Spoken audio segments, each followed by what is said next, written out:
Hello, everybody. Kelbanyan here. Kelbanyan's Hypnosis, etc. on kelbanyan.com. And I am back with Erika Flint. And we're going to talk about something very, very interesting, especially if you are new or you are thinking about getting certification training. And this is it. It's okay to be nervous in the beginning, but there's stuff you can do to mitigate that nervousness and get on in a more confident and competent way. All right. Erika. Erika has been my partner for gobs and gobs of podcasts. She's a person that just doesn't talk the talk. She walks the walk. She sees clients every week. She is a writer. She is a speaker. I remember when she was new, and she's just doing all these great things. She's got her own center, other hypnotists that work there. And it's been really great to be a mentor, a model, and I get back from her just as much as I give. How you doing, Erika? I'm great, Cal. It is so nostalgic, isn't it? I'm like, I remember when I was new too, 7 years ago, and the first video that I did with you and how fun it was and how nervous I was and just everything I've learned from you. So just, Kelbanyan, everybody, he's the man. He is it. He is the person who's out there creating hypnosis training and programs that you're going to use in your office every single day. So I just love hanging out with you because you're constantly coming up with new material, even better material. 5-Path is constantly changing and growing because we have so many people that are using it now, and we get feedback from all of the thousands of hypnotists around the world. So it's just like this living, growing thing that you've created that is helping thousands and thousands of people around the world. So thank you for that, Cal. But, our listeners might not also realize that you're an author, that you're a trainer. You've been on radio, you've been on television, you have won nearly every award from the National Guild of Hypnotists. And it's just amazing to see and be around you. So thank you, Kelbanyan. I'm super excited for this topic. Let's just dive right in. All right. Thank you. Wow. So it's okay to be nervous when you get started. Everybody's nervous. Mm-hmm. And there's some things you can do to mitigate, to minimize that nervousness so you can really, really get started. And these are things that you really need to know. We'll go over some things you really need to know if you're just graduating or if you're thinking about taking a certification course or other program to get trained to see clients and provide hypnosis services. And I want to start off, actually, this talk is going to be based on an article that I've written for the 5-Path Journal and also a version of it for the National Guild of Hypnotists Journal. And the one that's for the 5-Path Journal is to trainers. And their trainers, it says, hey, you got to let your students know it's okay to be nervous and what they can do about it. And the one for the National Guild of Hypnotists is more first person. When I say, look, it's okay. This is what you can do about it. And I think there's some huge misconceptions, and I'm going to see if Erika can add to my list. All right. Misconceptions. That I should feel completely ready to see clients after my certification course. Here's another one. I do not need to do any more study after my class is over. I know everything I need to know. Oh, geez. Here's another one. I do not need to practice my hypnosis skills after I graduate. So what do you think about that, Erika? I practice my hypnosis skills all the time. I still practice them all the time. I think that, number one thing for me to keep in mind as far as nervousness goes is you care. If you're not nervous at all, then maybe you don't care. So the fact that you're nervous means you love your clients, you care about what you're doing. Hypnosis itself is such a rich field. I don't know that we'll ever learn everything. And to me, that's fascinating because, Cal, if I get bored, not a good thing, right? That's right. I can't believe that I am not bored. I've never in my life did anything for more than about a year or two, and then I'd move on to something else. And my wife would go, I wish you'd stick to something. And I go, I will when I find the thing, right? And then I found the thing and I've stuck to it. And another thing is like these podcasts, it's like if someone would have told me I was going to do over 500 of these videos, I would have been overwhelmed and never started. I'd say, that's Right. crazy. There's nothing you could talk about in hypnosis for 500 videos, but I do it. And I see that there is no end, that we're going to be continuing to do some great things. All right. So here we go. Some important facts that you need to know. 100% of new hypnotists are nervous in seeing clients. True. 100%. Unless you're like, you know, like Erika said, you don't care, or you've got some kind of psychiatric problem where you think everything you do is perfect and that kind of stuff. Okay, so it's normal. You must continue to study your class materials after graduation.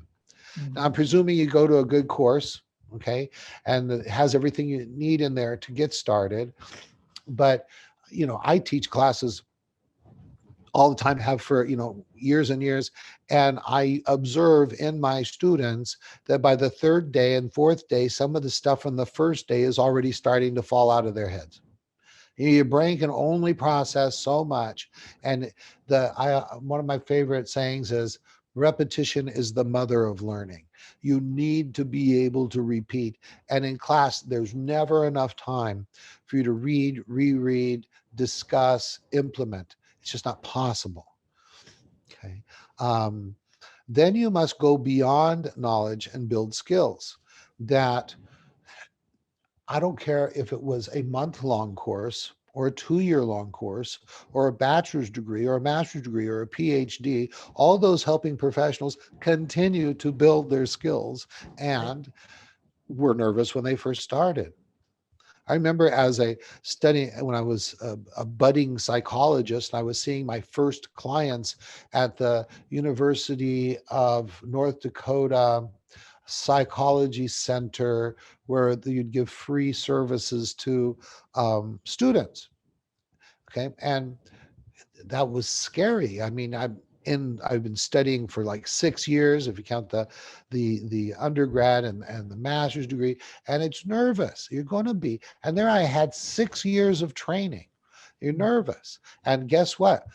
I went on for another 2 years, and then you continue to in any profession of any value, you're going to have continuing education. It is an ongoing process. The only way you will become confident and competent in your skills is to practice them over and over.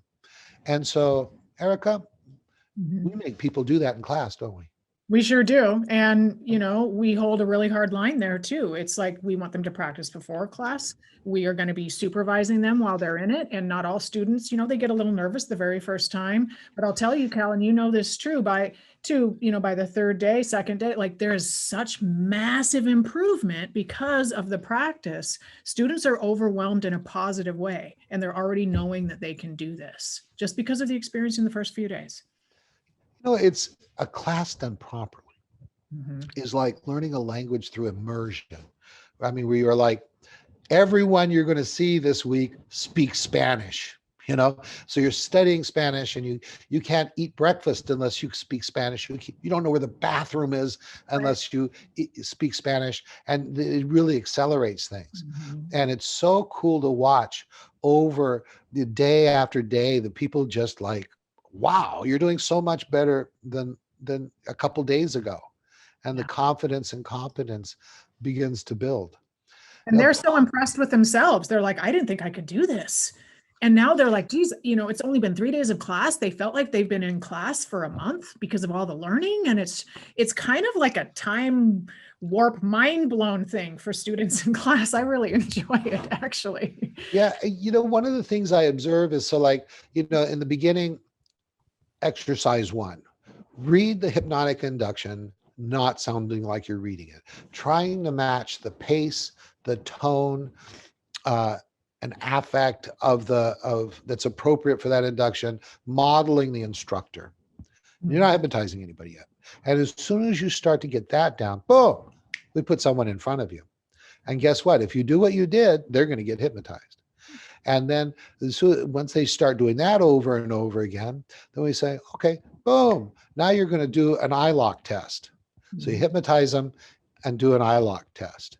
And then what happens, something weird happens. It's like now they're focused on the eye lock test, and they just, now all of a sudden the induction isn't such a big deal, Right.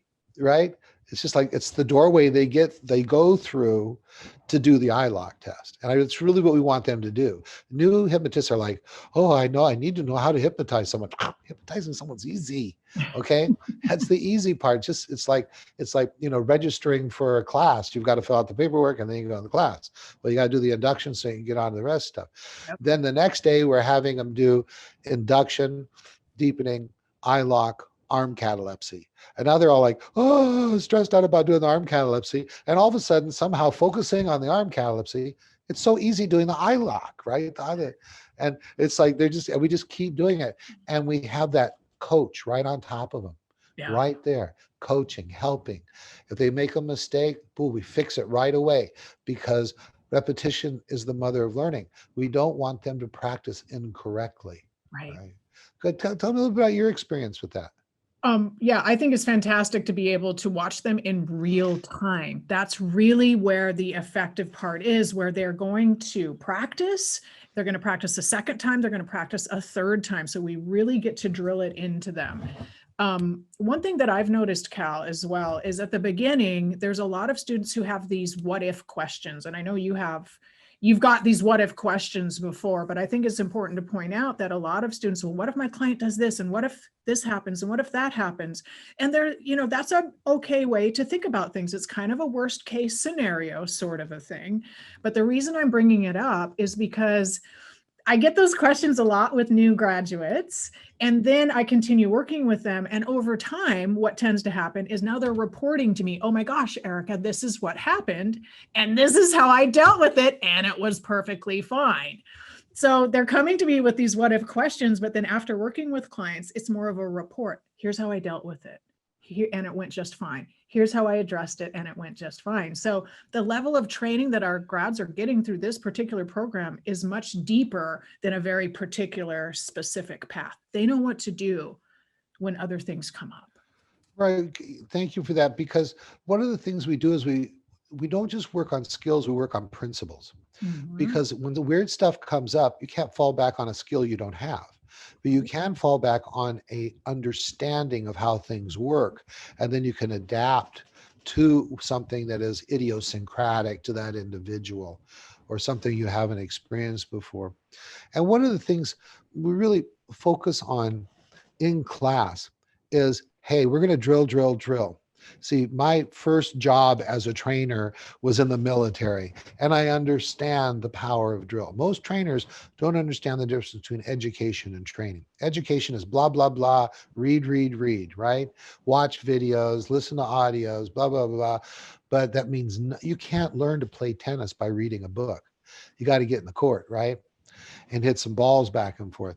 And so you've got to get in there and start doing it. And the exercises that we give people in class are, yes, they're educative. Yes, they are skill building, but we're teaching them how to do the exercises so that they continue to do the exercises at home, because it may be a month or 2 or 3 before they see their first clients.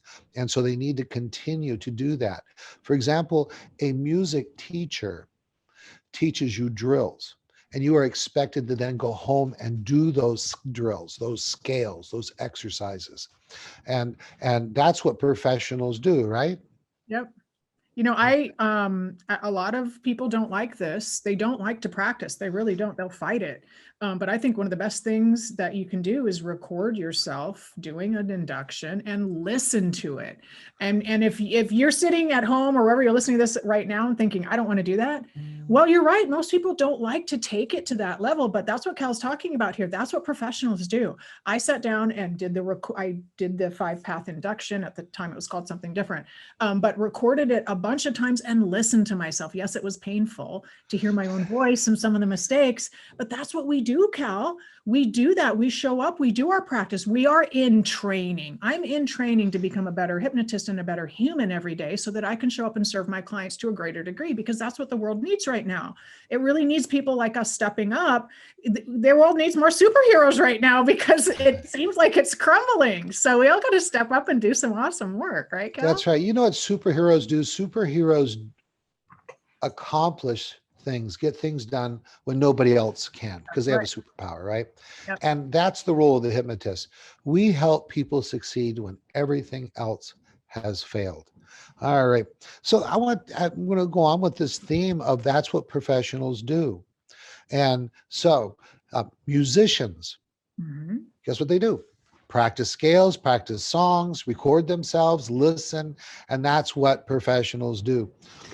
What do sports people do? They drill, they rehearse, they do it over and over, and the running drills, jumping drills, all this kind of stuff. That's what professionals do. Actors, what do? They rehearse. Guess what? That's really just drills, right? They read the script over and over and over until they can say it and not sound like they're reading the script, right? Yep. That's what they do. And you make when you're watching a movie, you don't think, wow, she's reciting her lines so well. What she did was she made those words her own. Yeah. As if they originated with her. And that's what we do as hypnotists, as we work with initially scripts, right? And to some degree, we may always use scripts, modifying them as we go, but you've got to make it sound like they are your own words. So speakers, they do the same thing. They will say their speeches over and over. Debaters will practice, and it's over and over. That's what professionals do. That's the discipline that makes a professional different from the hobbyist.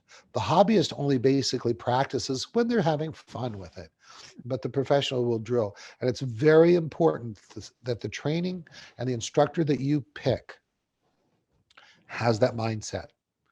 One of the greatest challenges for the National Guild of Hypnotists was we need to graduate confident and competent hypnotists.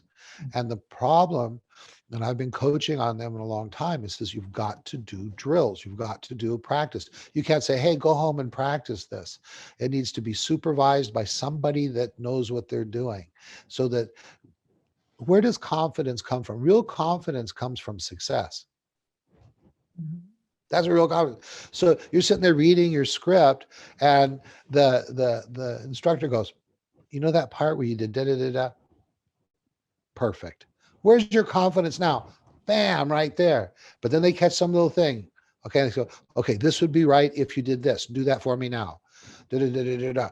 Awesome. Keep going. See, that is not being done. And then we say, okay, you graduate, keep doing that until you can start doing it with clients. And then you will be both confident and competent, right? Right. People don't like to practice something if they're not good at it. It's just human behavior. I don't like practicing things that I'm not good at. I want to be good immediately, of course. So, the instruction to go practice something when we feel like it's clunky, when we feel like we're not super good at it, the brain is really resistant to doing that, right? Because it feels clunky. It doesn't feel good. We don't feel very good at it, but it's exactly what we have to do. And so that's what professionals need to do. And that practice is just, there's no way around it. Yeah. I think of the teenager or the child goes, I'm just no good at this. And then they quit, right? Oh, good. You've been doing it for 3.5 minutes now. And you're comparing yourself to this person who's got 10,000 hours of practice and coaching and all that kind of thing. So I want to just create the mindset out there. It's normal to be nervous. Everybody who's going to be any good is. When I first started in this profession, the training I had was woefully inadequate, but I just made up my mind that I was going to do it. It was entertaining. It was fun. I wound up buying a whole bunch of videos, which I studied. And then because of my background, when you in graduate school, what you learn is how to learn and how to become a master of anything. Okay. And so that's what I did. The actual practice time in class was 1 hour shared with a practice partner, Okay. unsupervised. It was terrible. We had 17 people in the class. Only 2 of them actually tried to have an office, Okay. and only one of them succeeded, me. Okay. And it was because of my background in education, my Right. background in the military to know how to drill, and just my undying desire to do this. And that got me through. And so, what I want to do with my students is t- do that. Here are some practice: exercise 1, exercise 2, exercise 3, 4, 5, 6. They need to be relevant to what they're Mhm. actually going to do with clients, and they need to drill, be supervised to do it, and then say, good, we've reached this level of confidence and competence. 3 days from now, it's going to be down here. Yeah. You need to continue to do this so that you can go up, not down. Have the discipline. The people who go out for the track team, guess what? They're getting up in the morning and they're hitting the street and they're putting the miles in. They, Yep. they, they don't just run for the competition. That's how you become a professional. And it is worth it. Yep. Is it worth it? Oh, it's way more than worth it, Cal. It's a million times better than I ever thought it would be. Tell them why it's worth it. Well, first of all, at the end of the day, every single day, I get to feel good because I've helped people lead better lives. I get emails, I get cards, I get notifications from people telling me how much better they're feeling. I get the same thing from students saying how they've helped other people. And then for me, for myself, I use self-hypnosis every day. I use seventh path every day. My life is rich. I allow myself to feel the negative feelings and move through them quickly so that I can experience the richness of and the benefit of the beauty and the glory of this life that we're all supposed to be experiencing. Right. So I get to live this. It's just like beyond my wildest dreams. It's fantastic. And then helping other people, because really what I've always considered hypnosis to being is exploring consciousness, right? It's like we're not out exploring space, like Star Trek. We're exploring our inner space, right? Mhm. So we get to be astronauts of the mind, and there's no end to that. It's just so fascinating to me. I absolutely love it. And you know what?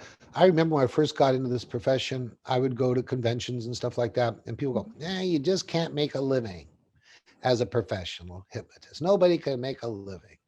Well, I'll tell you what. When I went into this profession, I had been working as a family therapist for Lutheran Social Services in Grand Forks, North Dakota. Great place. But the pay wasn't good out there because it's not like, like New York City or something like that. And I was making like $27,000 a year or something like that. And so I immediately went, opened the centers, doing my calculation. How many clients am I going to have to see and how much am I going to charge? And I started off at $65 a session. And I said, you know what? I can make a professional income. Okay. And now I do way more than 10 times more than what I used to make.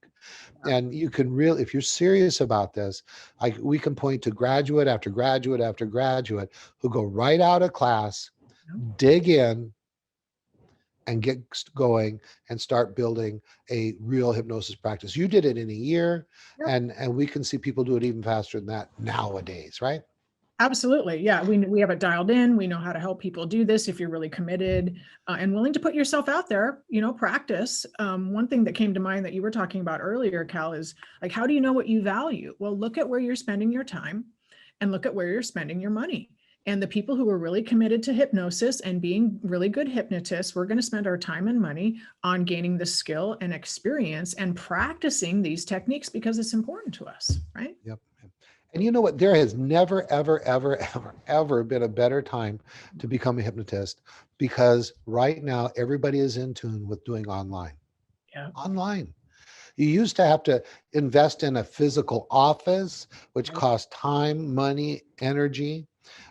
You could be successful in a home office, or you could do it in a regular office building or something like that. But guess what? You already have an internet connection. You probably already have a laptop. And you know what? You can just start seeing clients. First of all, you start practicing on maybe your classmates, the same people you practiced on in class. Guess what?